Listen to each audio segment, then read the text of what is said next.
Have you ever heard of the Philippine American War? For many, it's a forgotten conflict, a mere footnote in history books, often overshadowed by the Spanish-American War that preceded it.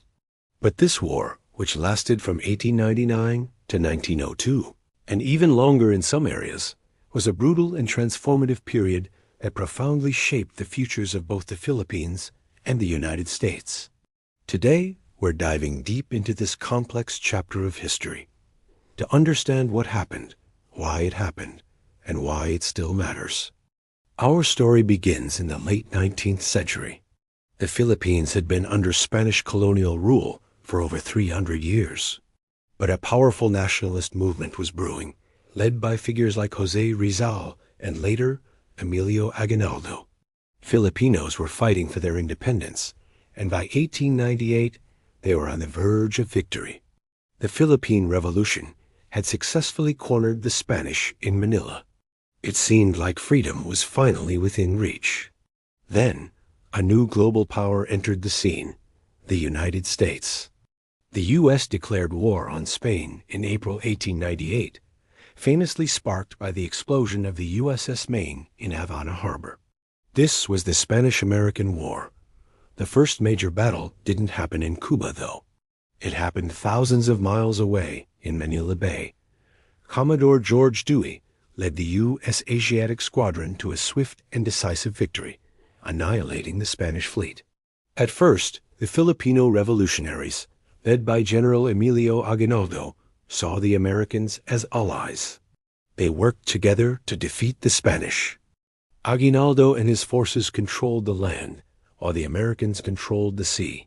On June 12, 1898, Aguinaldo declared Philippine independence, establishing the First Philippine Republic. It was a moment of incredible hope and national pride. They had a constitution, a flag, and a functioning government.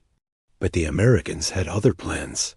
As the Spanish-American War concluded, the question was, what would happen to Spain's colonies? Many in the U.S., including President William McKinley, saw the Philippines as a strategic prize, a gateway to Asian markets, and a key location for a naval base. This was the age of imperialism, and the idea of manifest destiny was extending across the Pacific. A turning point came with the Treaty of Paris, signed in December 1898. In this treaty, Spain sold the Philippines to the United States for $20 million. The Filipinos, who had fought and bled for their freedom, were not consulted. They weren't even invited to the negotiating table. They had simply been transferred from one colonial master to another. Imagine their shock and betrayal. They had believed the Americans were liberators, but now they looked like conquerors. Tensions between the American and Filipino forces, who were now uneasily occupying areas around Manila, were sky high. Both sides were dug in, watching each other with suspicion. The inevitable finally happened on the night of February 4, 1899. An American private, William Grayson, fired on a group of Filipino soldiers crossing a bridge in Santa Mesa, Manila. This single shot ignited the Philippine-American War. The war is often divided into two phases. The first phase, from 1899 to 1900, was a period of conventional warfare. The newly formed Philippine Republic Army, despite being outgunned and undertrained, fought bravely against the well-equipped American forces. They engaged in pitched battles, trying to defend the Republic. However, the American military superiority was overwhelming. They captured city after city, pushing the Filipino forces further into the countryside. By late 1899, the conventional army of the Republic was broken, and President Aguinaldo was forced to flee into the mountains of northern Luzon. But this was not the end. It was the beginning of the second phase, a long and grueling guerrilla war. Aguinaldo declared that the fight would continue through unconventional tactics. Filipino fighters, familiar with the terrain, used hit-and-run attacks, ambushes, and sabotage to harass the American occupiers. The entire population was mobilized. Villages provided food, shelter, and intelligence to the guerrillas. It became a people's war.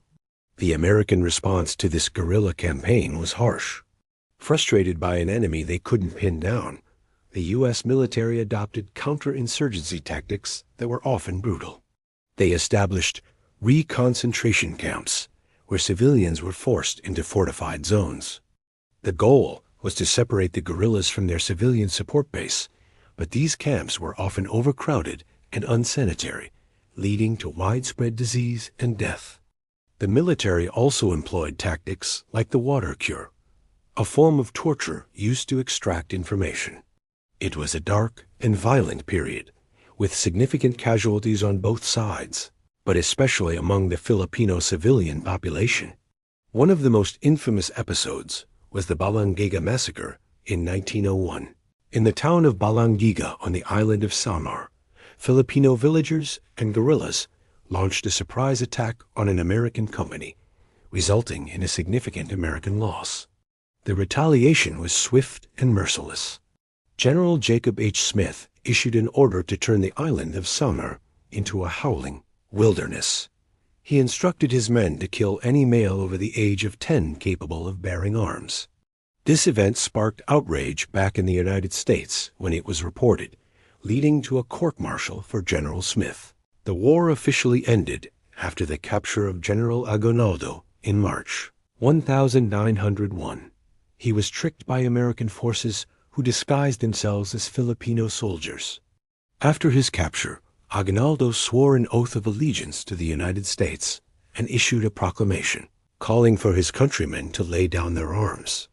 While many did, the resistance continued in various parts of the Philippines for years, with some groups fighting on until as late as 1913. So, what was the legacy of this war? The human cost was immense.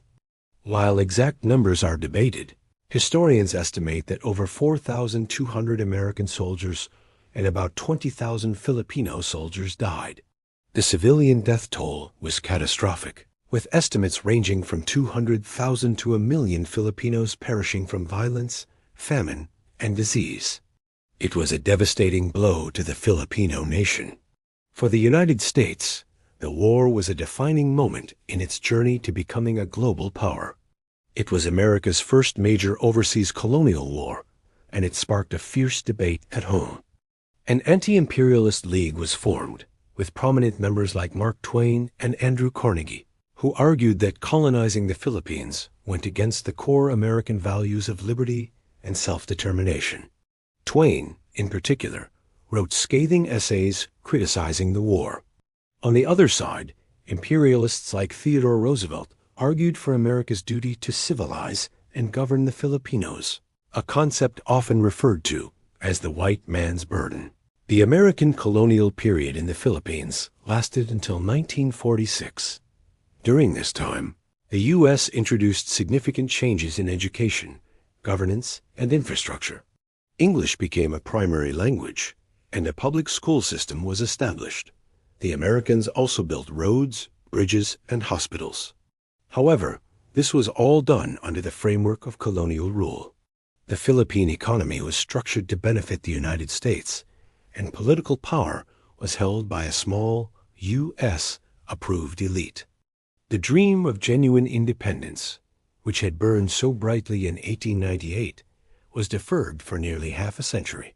Looking back, the Philippine American War is a complex and often painful subject. It's a story of a nation's valiant struggle for freedom against overwhelming odds. It is also a story about the contradictions of American foreign policy, a nation born from a revolution against an empire becoming an imperial power itself. Understanding this war helps us understand the deep and intricate relationship that exists between the Philippines and the United States to this day. It's a history that deserves to be remembered, not as a simple footnote, but as a pivotal event that shaped the modern world. Thank you so much for joining me on this journey into the past. If you found this video informative, please hit the like button and subscribe for more deep dives into history. And let me know in the comments what other historical topics you'd like to explore. See you next time.